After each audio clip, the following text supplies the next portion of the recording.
Hoje, nós vamos terminar a mensagem que começamos no outro domingo. Vimos na mensagem anterior que depois da morte de Cristo e depois da sua ressurreição pelos nossos pecados, existem 5 coisas ou 5 passos, 5 realidades que precisam acontecer na sua vida para que você possa ser salvo. 5 coisas que precisam acontecer na vida das pessoas para que elas sejam salvas por Jesus. O apóstolo Paulo menciona essas 5 coisas nos versículos de 13 a 15, e se você estava presente na mensagem anterior, você vai lembrar bem dessas 5 coisas. Ele diz assim: todo aquele que invocar o nome do Senhor será salvo. Como, pois, invocarão aquele em quem não creram? E como crerão naquele de quem não ouviram falar? E como ouvirão, se não houver quem pregue? E como pregarão, se não forem enviados? Então, esse é o texto que vimos. Isso quer dizer o quê? Quer dizer que a salvação, ela vem de uma invocação, ela envolve invocar a Cristo como Senhor. Salvação envolve, segundo passo, crer nele, crer em Jesus. Em terceiro lugar, ouvir o evangelho dele, as palavras de Jesus. Quarto lugar, esse evangelho precisa ser pregado por alguém. Outra pessoa precisa vir até você e pregar o evangelho. E esse pregador ou pregadora precisa ter sido enviado pelo próprio Deus. Na mensagem anterior, nós aprendemos o que significa as 2 primeiras verdades aqui. O que significa invocar o nome do Senhor, os irmãos vão lembrar bem, e o que significa crer em Jesus. Já no finalzinho da mensagem, nós dedicamos um tempo só para entender o que é a fé salvífica, o que é crer em Jesus dentro daquilo que a Bíblia nos ensina. Hoje, então, nós vamos tratar dessas 3 últimas coisas, desses 3 últimos passos, que é ouvir, pregar e enviar. E essa é a ordem que o apóstolo Paulo trabalha no texto. Mas primeiro, existem 2 outras questões importantes sobre as quais esse texto nos faz refletir. Até aqui, até esse ponto que temos visto na carta de Paulo aos Romanos.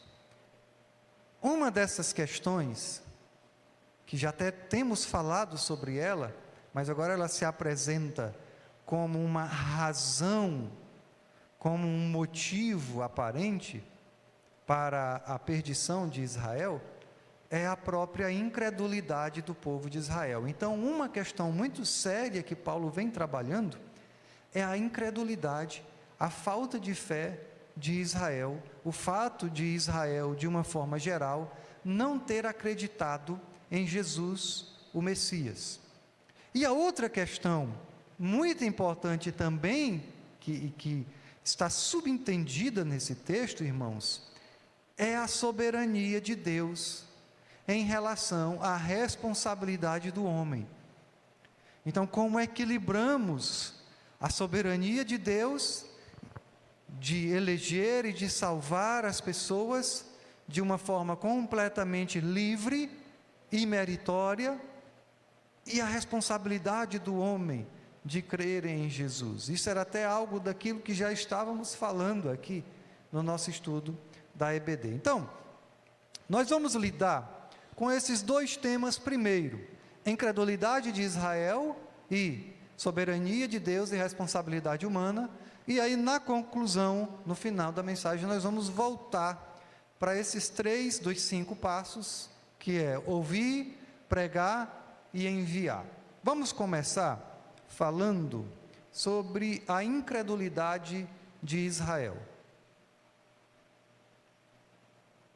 Porque esse tem sido o tema, e nós vimos isso, um tema angustiante, um tema doloroso para o apóstolo Paulo, desde Romanos capítulo 9. Ele deseja ver o seu povo sendo salvo, ele se angustia, ele chora, ele sofre, ele ora, ele clama ao Senhor pela salvação dos seus. Em Romanos 9:3, ele disse assim: porque eu até desejaria ser amaldiçoado e separado de Cristo, por amor de meus irmãos, os da minha raça, como se fosse possível. E vimos isso quando estávamos expondo Romanos 9. Mas isso demonstra a terrível realidade de perdição, de condenação do seu povo, dos seus amigos, dos seus familiares, com as quais o apóstolo Paulo estava lidando aqui. E como um apóstolo, como um mestre da igreja, ele também tinha, irmãos, a responsabilidade de explicar isso para as pessoas. Não era só algo que angustiava o seu coração e a sua alma, mas ele tinha que responder para a igreja o que queria dizer a incredulidade e a perdição do povo de Deus, do povo eleito de Deus, do povo escolhido de Deus, conforme a gente encontra no Antigo Testamento. A rejeição deles, a rejeição de Israel a Jesus, eles estavam rejeitando Jesus como o Salvador, eles estavam rejeitando a Jesus, o Nazareno, como o Messias, como o Cristo. Isso era a prova, a evidência de que esse povo, de que essas pessoas eram aquilo que Paulo desejava ser. O que ele diz? Eu até desejaria ser amaldiçoado e separado de Cristo. A rejeição de Israel a Jesus Cristo como Salvador e como Senhor era a prova, a evidência de que eles eram amaldiçoados e separados da vida eterna.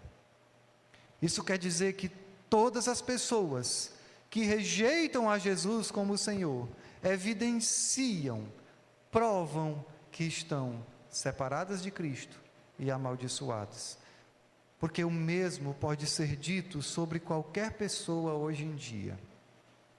Qualquer um que rejeitar a Jesus como Senhor e Salvador, estará evidenciando que é amaldiçoado, ou seja, condenado, e separado de Cristo, separado da vida eterna. O princípio bíblico é o mesmo para os nossos dias. O apóstolo Paulo fala isso repetidas vezes nesses capítulos 9 e 10, irmãos. Em Romanos 10, lá no início, versículo 1 e 2, nós lemos assim: irmãos, o desejo do meu coração e a minha oração a Deus pelos israelitas é que eles sejam salvos. Isso quer dizer claramente que eles não eram salvos. Você não vai pedir pela salvação de alguém que já é salvo. O desejo do meu coração e a minha oração é que eles sejam salvos, porque eu posso testemunhar que eles têm zelo por Deus, mas o seu zelo não se baseia no conhecimento. E isso nos faz concluir, irmãos, isso nos leva a crer que se tem uma coisa que os capítulos 9 e 10 de Romanos nos ensinam, e isso é importante, é que a religião pela religião não significa nada. Ou seja, viver inserido no cristianismo, ser membro de uma igreja cristã, ser até mesmo líder de uma igreja cristã, ser zeloso em tudo isso, mas não ter compreensão do que isso significa, e não viver nessa compreensão com sinceridade, não salva ninguém, não significa nada para ninguém. simplesmente viver uma vida de zelo religioso, sem ter compreendido o Evangelho de Cristo e sem viver em sinceridade, obedecendo às palavras de Jesus, para a honra e glória do seu próprio nome, não quer dizer nada. Você pode ser um pregador brilhante, você pode ser uma cantora fantástica, você pode ser um membro de igreja que nunca deu sequer um telefonema ou um trabalho para o seu pastor. Isso não quer dizer nada. Nada. Você pode nunca ter manchado o nome da igreja e mesmo assim ser condenado a ir para o inferno. Porque o zelo sem compreensão não significa nada. É por isso que Paulo diz, em Romanos 10:16, que nem todos os israelitas aceitaram as boas novas. Pois Isaías diz: Senhor, quem creu em nossa mensagem? Eles eram zelosos na sua religião. Eles eram zelosos em relação à lei do Antigo Testamento. Eles eram religiosos perfeitos, irmãos. Mas eles não creram na mensagem do Evangelho. E o versículo 22 diz assim, a respeito de Israel, ele diz: o tempo todo estendi as mãos a um povo desobediente e rebelde. Você já parou para pensar? Quantas vezes Deus já estendeu a mão para você, que frequenta uma igreja evangélica, mas que não é um cristão? Você, domingo após domingo, tem visto as mãos de Deus estendidas. E você diz: eu já estou na igreja, Senhor. Eu já faço parte. Eu já tenho atuado. Eu já trabalho. Eu já sirvo, eu já contribuo. E as mãos do Senhor continuam estendidas para um povo desobediente e rebelde. Uma das principais coisas que Paulo quer dizer nestes capítulos é que a incredulidade e a condenação de Israel não significam que a palavra de Deus falhou. Não significam que Deus deixou de cumprir a sua promessa para com o seu povo eleito. Em Romanos 9:6, Paulo deixa isso muito claro quando escreve: não pensemos que a palavra de Deus falhou, pois nem todos os descendentes de Israel são Israel. Você entende bem isso porque nós já expomos esse texto, mas eu vou tornar ainda mais claro para você. Não pense que a palavra de Deus falhou, pois nem todos os batistas são cristãos. Nem todos os presbiterianos são cristãos. Nem todos os assembleanos são cristãos. Nem todos os cristãos evangélicos são cristãos. A palavra de Deus não falha para com os cristãos. E ela também não falha para com os membros de igreja evangélica, porque ele nunca prometeu nada para essas pessoas. A promessa é para com aqueles que verdadeiramente creem em Jesus para a sua própria salvação.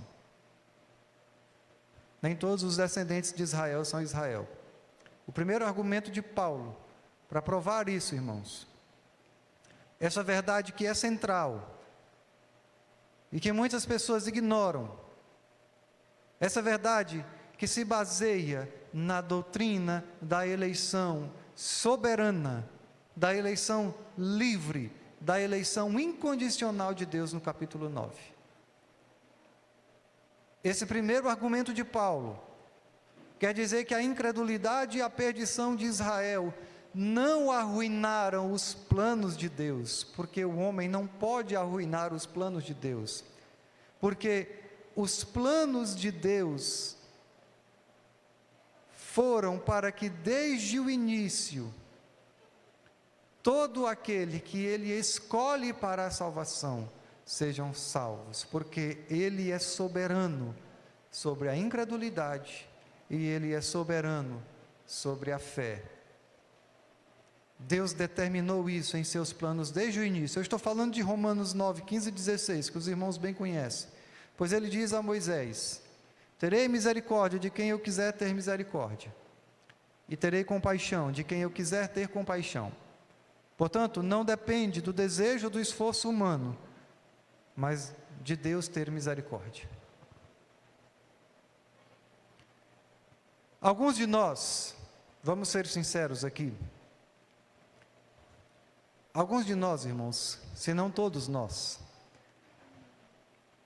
ao longo das nossas vidas, nós somos arrebatados por essa verdade. Alguns de nós, ao longo da nossa caminhada cristã, fomos surpreendidos por essa verdade. Fomos devorados por esse tigre de Romanos 9. O tigre da soberania de Deus sobre a fé e sobre a incredulidade do homem. E quando isso aconteceu, nós fugimos dessa verdade.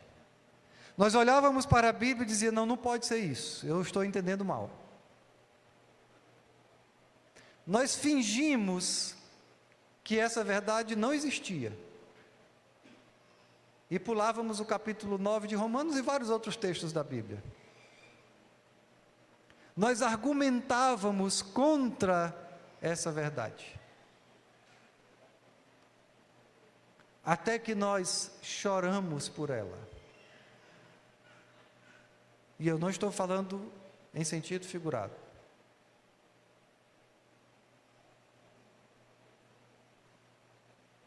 Eu já chorei por essa verdade e acredito como as coisas estão, que ainda vou chorar muito por causa dela.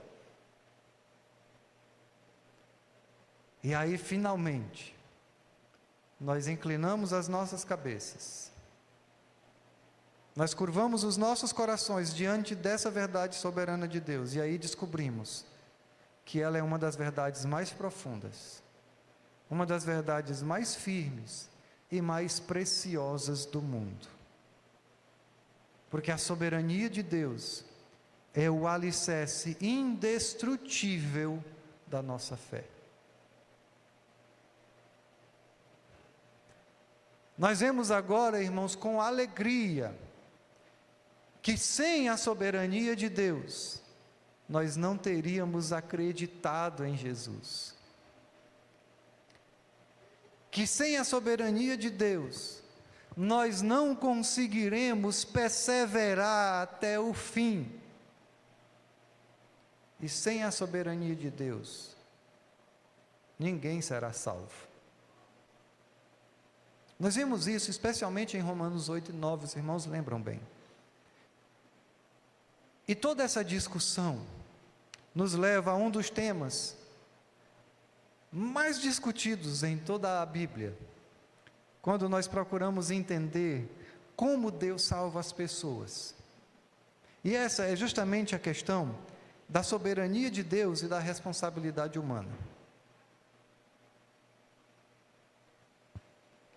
Vamos investir algum tempo nesse ponto, porque aqui nesse texto, Paulo diz uma coisa muito importante, uma coisa crucial, e também uma coisa bem diferente do que ele falou até agora, e isso vai servir, irmãos, para nos dar equilíbrio, humildade e reconhecimento de que somos criatura de Deus, e não deuses. Essa relação equilibra a nossa maneira de pensar sobre a soberania de Deus e a responsabilidade do homem, ou a soberania de Deus e, nesse texto, a incredulidade de Israel. Quando Paulo diz que a incredulidade de Israel é uma responsabilidade de Israel, e a sua incredulidade, se você não crê em Jesus, é responsabilidade sua. Ou seja, a nação de Israel tinha tudo que alguém precisa ter para ser responsabilizado por não crer em Jesus Cristo como Senhor e Salvador. E você também tem tudo e sabe tudo que alguém precisa saber para ser responsabilizado por não crer em Jesus como Senhor e Salvador. Esse é o objetivo desses 5 passos que temos visto nos versículos 13, 14 e 15. Para ser salvo, o que você precisa fazer? O que tem que acontecer com você? Os passos são: você precisa invocar a Cristo como o seu Senhor e seu Salvador. E para invocar a Cristo, nós vimos que não é um invocar da boca para fora. Então, para que esse chamado, esse clamor saia da sua boca, você precisa crer nele. Você precisa acreditar nele. Porque a boca proclama aquilo que o coração crê.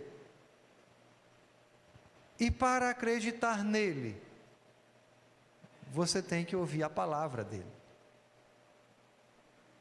E para ouvir a palavra dele, é preciso que alguém proclame essa palavra para você.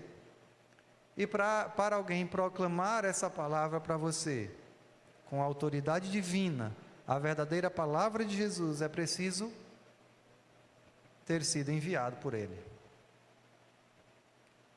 O objetivo de Paulo em dizer tudo isso nestes versículos é enfatizar que todos esses 5 passos aconteceram para Israel. Veja comigo, tudo isso aconteceu com Israel. Deus enviou pessoas para pregar a Israel? Sim. Essas pessoas enviadas por Deus proclamaram a palavra de Cristo? Sim. Eles ouviram? Sim. Tudo isso aconteceu com eles. E com quantas mais pessoas isso acontece hoje em dia? Pessoas enviadas da parte de Deus proclamam a palavra de Jesus, as pessoas ouvem.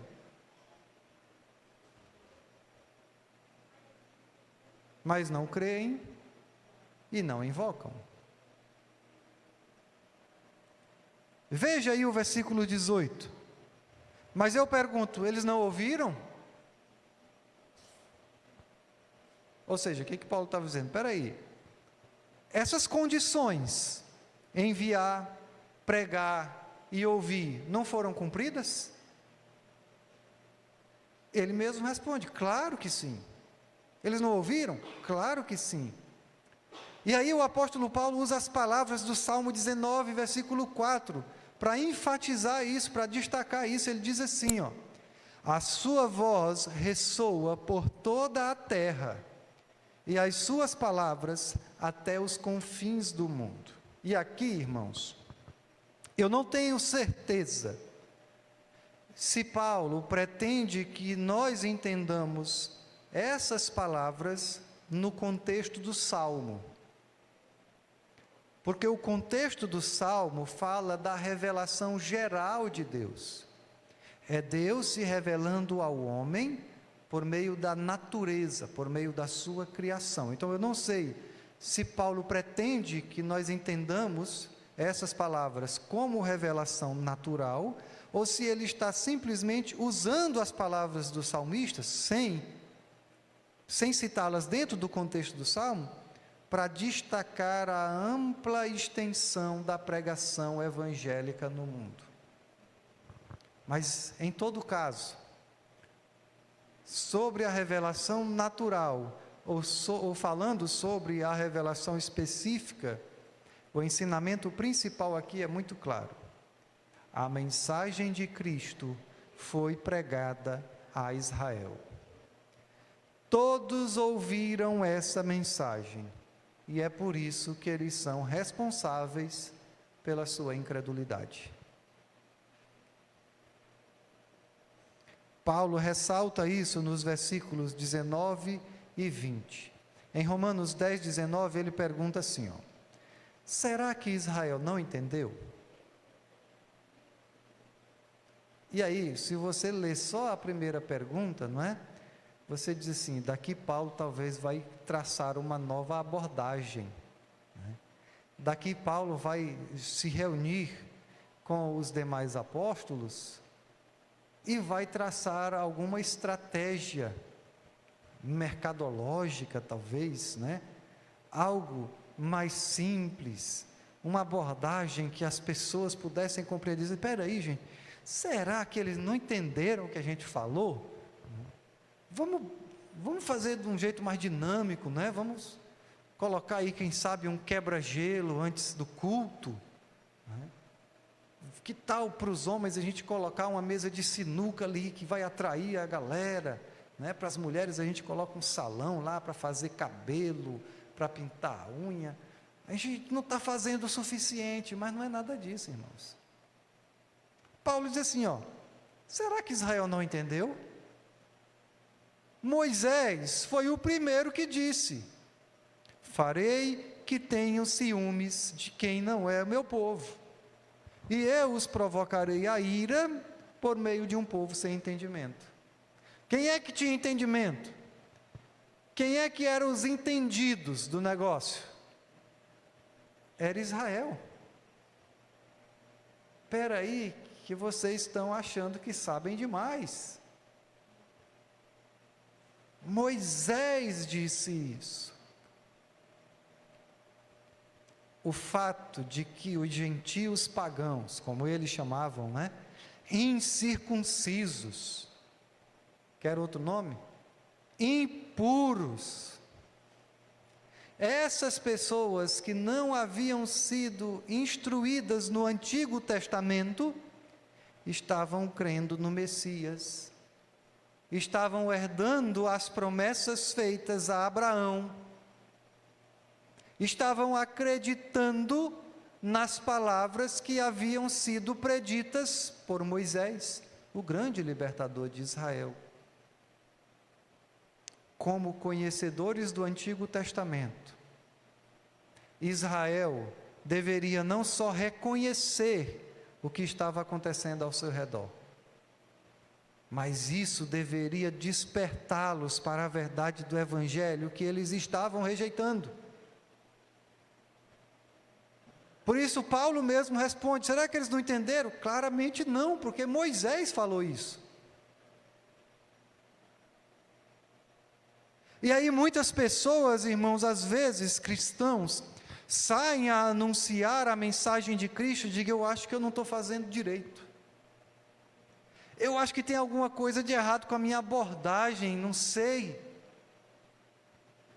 Talvez eu tenha que ir para um curso onde eu possa aprender a falar melhor, ou quem sabe um curso de expressão corporal, não sei, talvez algum gesto que eu tenha feito tenha afastado aquela pessoa. Não é nada disso.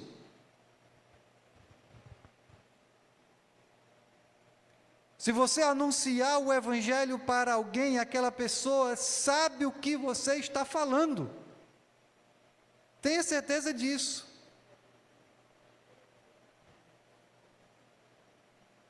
A responsabilidade de Israel era ainda maior, sabe por quê?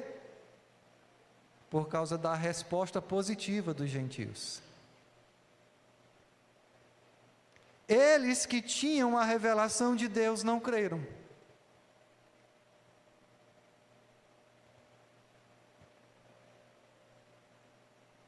Talvez para você, que é um estudante da Bíblia, que é um frequentador de igreja, mas que não tem vida com Jesus, que não crê em Jesus, talvez para você seria melhor estar num bar essa hora. Porque quanto mais você aprende sobre Jesus, mais responsável você é, se não crê nele.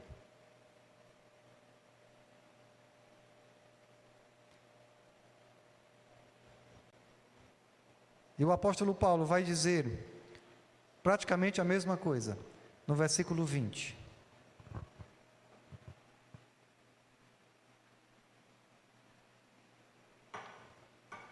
Isaías diz ousadamente: fui achado por aqueles que não me procuravam. Quem é que procurava? Os judeus, os religiosos. Revelei-me àqueles que não perguntavam por mim. Os gentios estavam encontrando a salvação em Jesus Cristo. O Messias o quê, irmãos? Jesus era o quê? Qual era a religião de Jesus? Judeu. Os gentios encontraram a salvação no Messias, judeus. E os judeus não encontraram. O que Isaías profetizou estava se cumprindo. Os gentios estavam sendo salvos somente pela fé e não pelas obras da lei. E esse texto é muito interessante. Sabe por quê? Porque essa semana alguém me disse assim: eu encontrei Jesus quando o perdido era eu. E não é isso que esse texto está dizendo? Deus se deixa achar, Ele se deixa encontrar por aqueles que não estão procurando por Ele. Ele se mostra àqueles que não o buscam.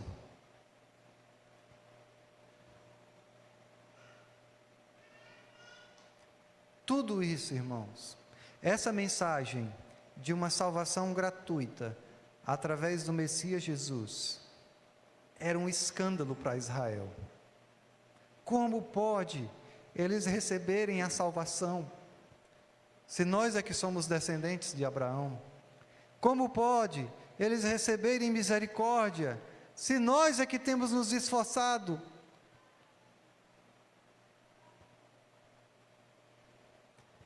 É por isso que Paulo nos dá o triste testemunho, o triste resultado no versículo 21.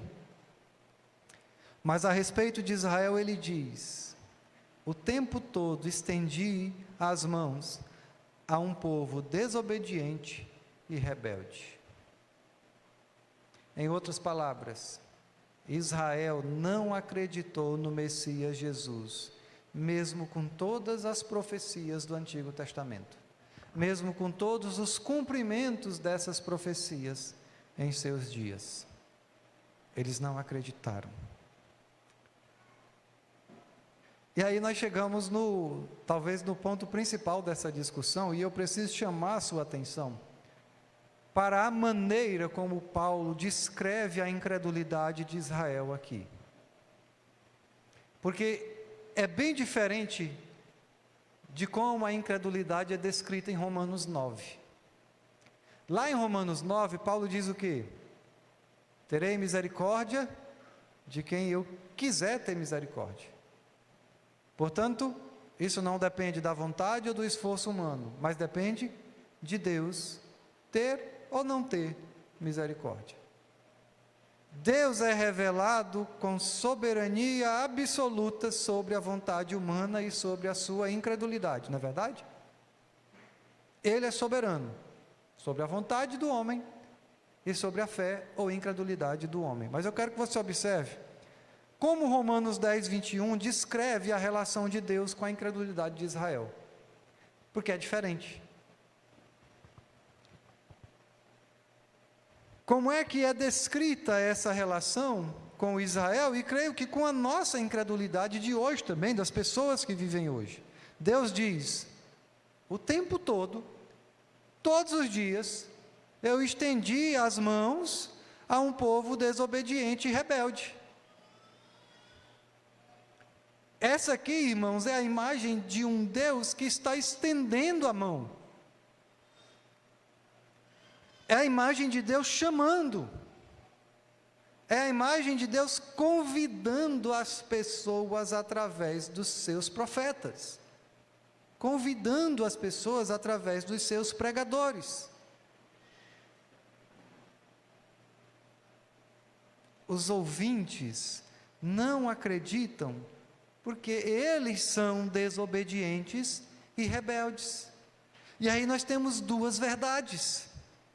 Eles não acreditam por causa da soberania de Deus, e eles não acreditam porque são desobedientes e rebeldes. E eu quero que você entenda que o meu objetivo aqui não é analisar como isso pode ser possível, porque nós precisaríamos de uma série de conferências só para a gente começar a entender isso. O meu objetivo é exortar você a ser um cristão bíblico e a aceitar essa aparente contradição entre a soberania de Deus e a responsabilidade do homem. E eu digo aparente, porque eu sei que ela só parece ser contraditória, mas não é. E ela parece ser contraditória a nós, devido à limitação das nossas mentes, devido a um déficit intelectual que nós temos.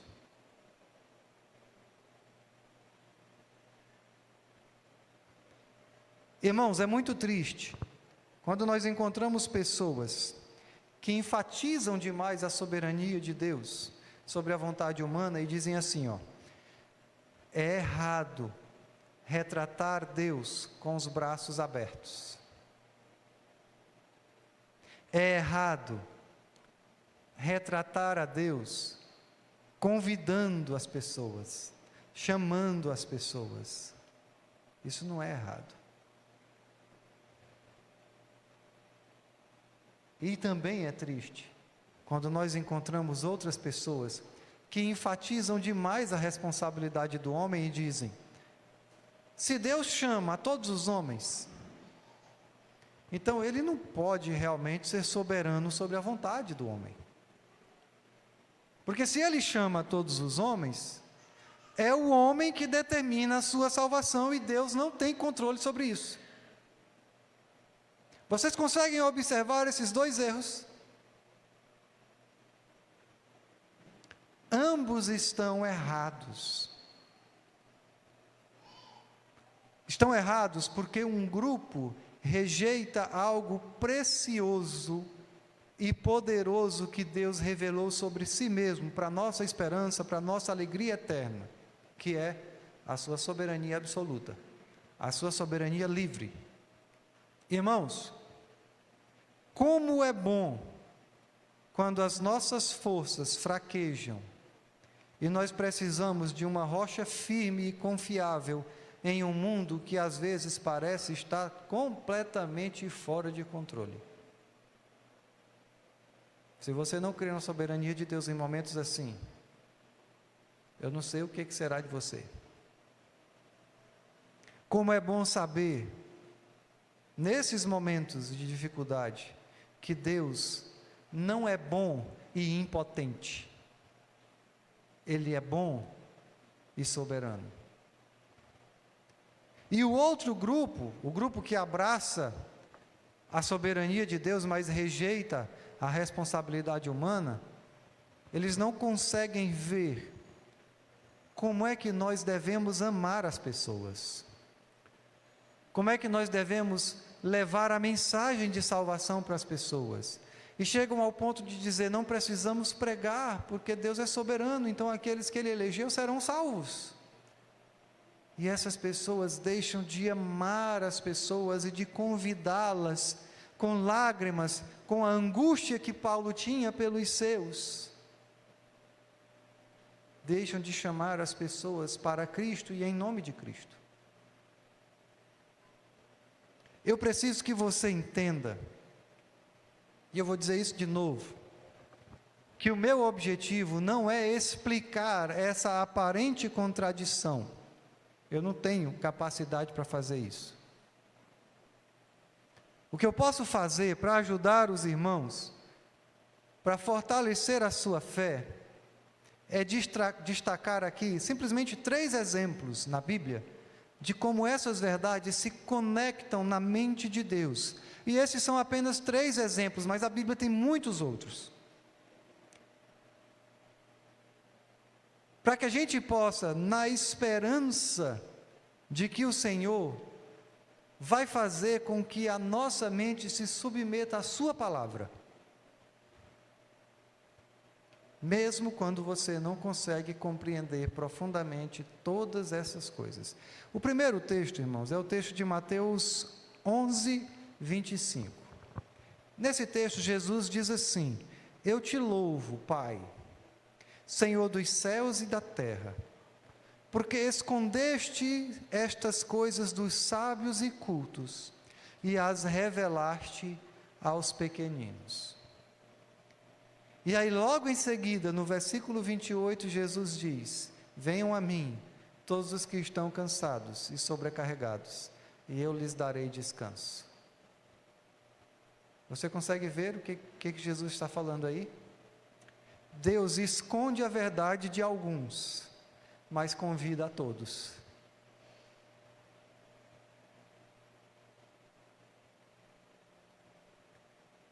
Em João 6,35, Jesus diz assim: eu sou o pão da vida, aquele que vem a mim nunca terá fome, aquele que crê em mim nunca terá sede.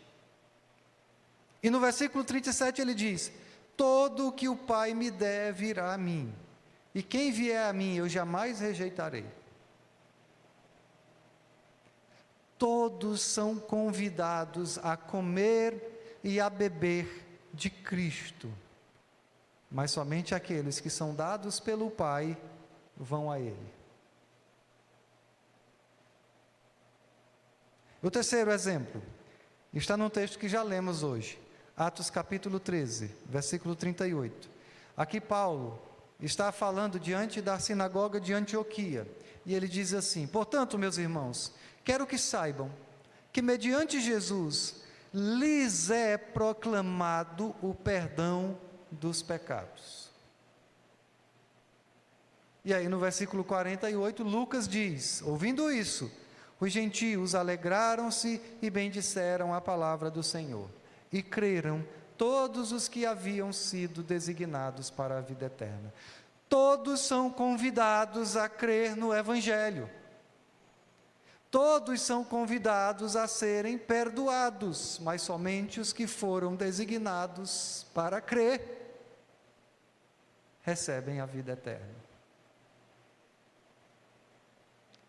Eu não estou tentando explicar isso para vocês. Não pense que eu estou tentando explicar isso para vocês. Eu estou simplesmente proclamando a verdade das Escrituras. Para Deus, irmãos, isso é o que significa ser Deus. O homem não é o soberano final sobre a sua própria vida. Deus é que é. Deus é o oleiro. Nós somos o barro. Mas mesmo assim, Ele estende as mãos para você todos os dias. Todos os dias Jesus olha para você e diz: venha a mim, você que está cansado, você que está sobrecarregado de pecado. Ele olha para você e te convida a crer em seu Filho Jesus, como se essa fosse uma decisão sua. É isso que Ele faz.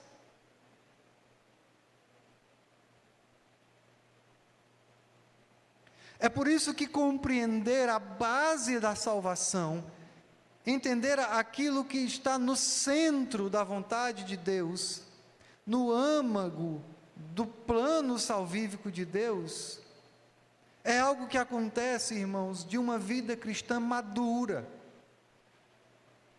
Você não vai esperar que um novo convertido, alguém que foi salvo recentemente, compreenda isso profundamente. E não importa.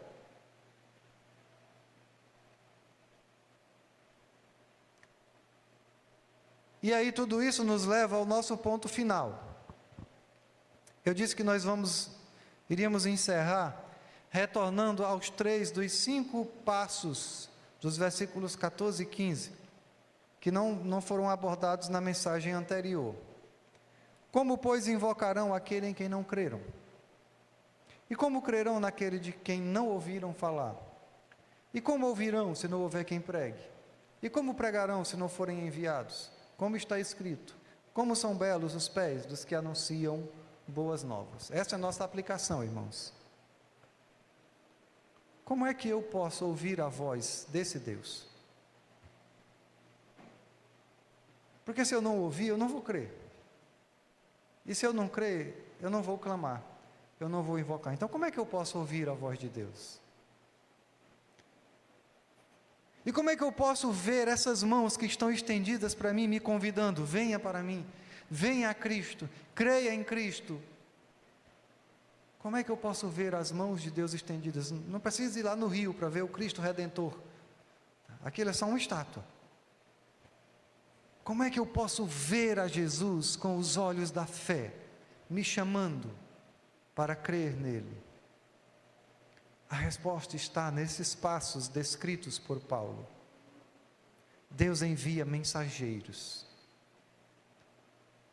E ele confia a esses mensageiros a mensagem da reconciliação. Esses mensageiros de Deus abrem a boca e dizem: por amor a Cristo lhes suplicamos, reconciliem-se com Deus. Por amor a Cristo, nós imploramos, reconciliem-se com Deus. Esse é o verdadeiro apelo do Evangelho. Não é aquele que diz: levanta a mão aí, você que está sentindo um calor, senão todo mundo ia sentir, porque está quente demais. Não. Por amor a Cristo lhe suplicamos, reconcilie-se com Deus. Por intermédio desses mensageiros, as pessoas ouvem o Evangelho. E no Evangelho, eles ouvem Cristo chamando. No Evangelho, eles ouvem Cristo convidando. No Evangelho, eles ouvem Cristo atraindo. E quando Ele faz isso, você vai. Pode ter certeza que quando Ele faz isso, você vai. Você muitas vezes não sabe nem o que está fazendo, mas você vai.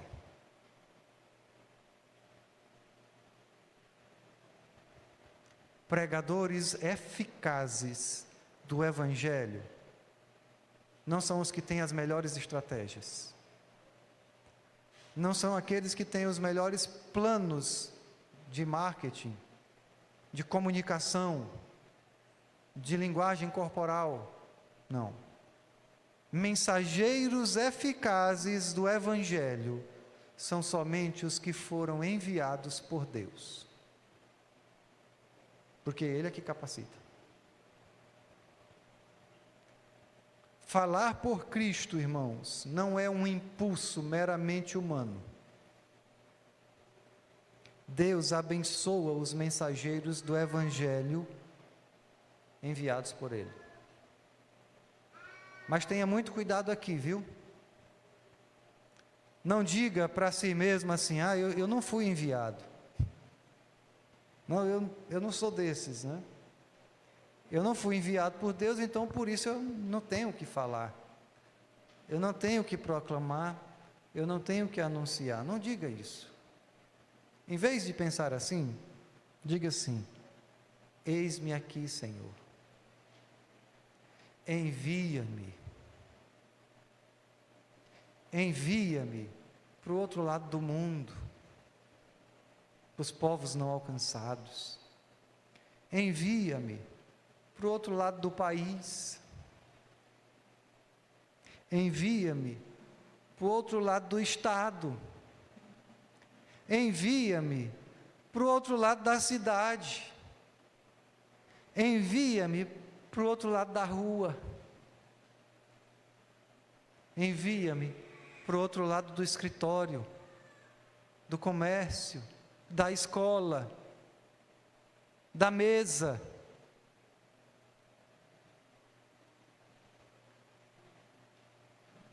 Existe, irmãos, é verdade, existe um chamado e um envio divino, que ele é mais oficial e que ele é mais vocacional. Eu estou me referindo à vocação dos pastores, eu estou me referindo à vocação dos missionários. Nem todos na Igreja de Cristo têm esse chamado, é verdade. Tem um colega meu que agora está deixando o seu emprego, está deixando tudo e está indo para a Indonésia, com a mulher e 4 filhos pequenos. E eu não consigo olhar para ele e dizer, isso é um maluco. Sabe por quê? Porque esse é o chamado dele, não é o meu chamado. Então, existe uma vocação oficial para pastores e missionários. Pastores para pastorear a igreja, missionários para fazer missões. Mas existem vocações, existem envios mais espontâneos. Existe um chamado que é mais informal. Se você tem Cristo dentro de você, você vai experimentar cedo ou tarde esse chamado. Vai ter uma hora que você não vai conseguir deixar de falar.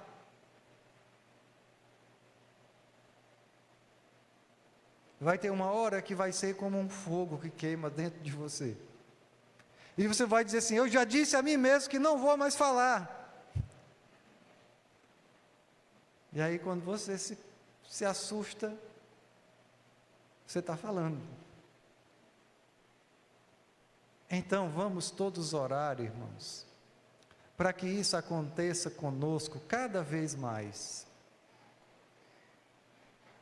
Para que sejamos assim como Jeremias diz, ó Senhor, eu já prometi que eu não ia mais falar em teu nome. O povo só fica chateado. O povo não quer saber disso. Mas todas as vezes ele diz que é como se um fogo queimasse dentro de mim. Senhor, aqui estou, envia-me, abre a minha boca para pregar o Evangelho, que muitos ouçam, que eles creiam, que eles invoquem o seu nome, e que sejam salvos através das boas novas, que eu vou proclamar com a minha boca.